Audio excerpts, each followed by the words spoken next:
UFC took the entire idea of a BMF to another level entirely. And what better place to begin than with our first entry from Max Holloway, and trust us, it won't be the last either. Holloway was confidently beating Ricardo Lamas in this fight, cruising towards a dominant win on the scorecards that would put him one step closer to a spot in title contention.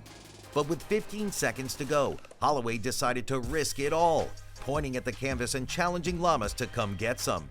And Max did not back up either, keeping his word and slugging it out, getting the better of the exchange. This made an already great performance an iconic one. What can we really say about Robbie Lawler versus Rory McDonald II that hasn't already been said? Well, not only was this among the most thrilling title fights in UFC history, but at the end of a truly grueling round 4, just as it seemed like both men were about to break, they engaged in the most badass stare-down you will ever see, unwilling to take a single backstep as they tried to carve out any possible mental advantage over the other fighter. Lawler went on to smash McDonald's nose a matter of minutes later, capping off one of the most violent performances in UFC history. But the Robbie Lawler who stepped into the octagon with Nick Diaz a decade earlier was not the same man. Sure, he had the intensity and pure rage, but like any other great matador, Diaz was able to use all of that aggression against him perfectly. As soon as Nick stepped into the cage, he started shouting "Stockton" at Robbie, roaring in his face before putting on a performance that involved slapping the future champ, taunting him, all while constantly talking trash. You could see just how angry this was making Lawler. Nick was intentionally doing this, risking everything by diving headfirst into the fire. It could not have worked any better. When the knockout came, it was the perfect counter for Lawler's overeagers. Stepping into a war like that with a guy as vicious as Robbie was a major statement from this 20-year-old grappler. There's never been an opening exchange quite like the one shared by Don Frye and Yoshihiro Takayama. These guys just seemed to be on the exact same wavelength when it came to working out a game plan. There was absolutely no feeling out process here. What we got was two men who were willing to put all defense to one side and simply try to inflict as much damage as possible. If that's not the very essence of what makes a BMF, then we don't know the meaning of the word.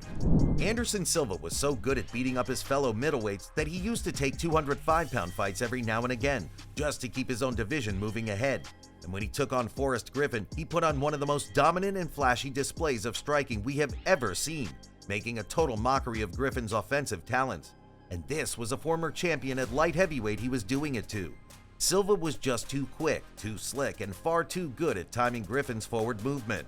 One of the least competitive fights you will ever see in MMA.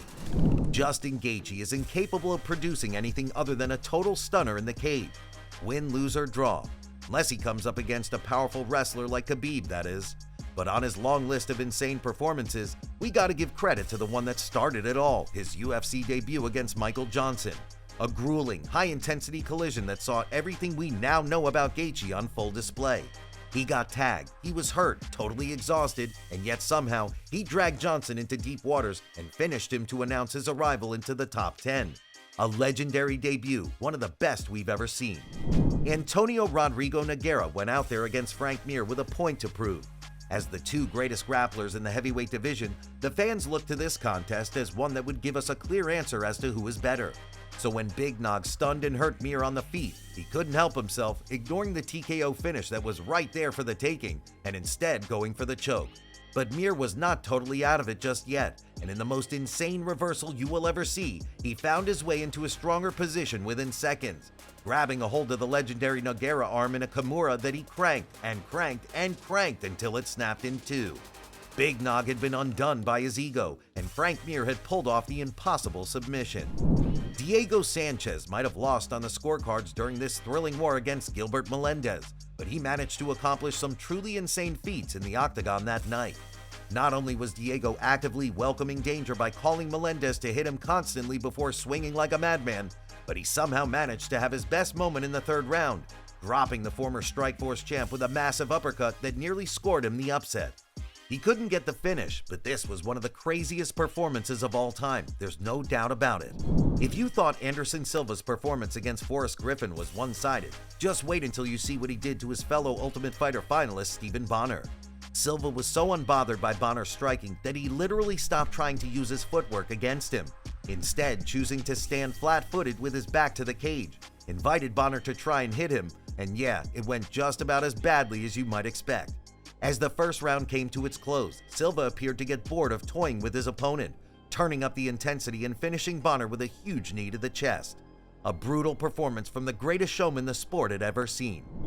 But while we're on the subject of all-time great entertainers, we gotta give our second mention to Max Holloway. He was already in the process of breaking every offensive record in the book through his dominant performance against Calvin Kattar, and yet when it mattered most, he stepped out of his shell and put it all on the line.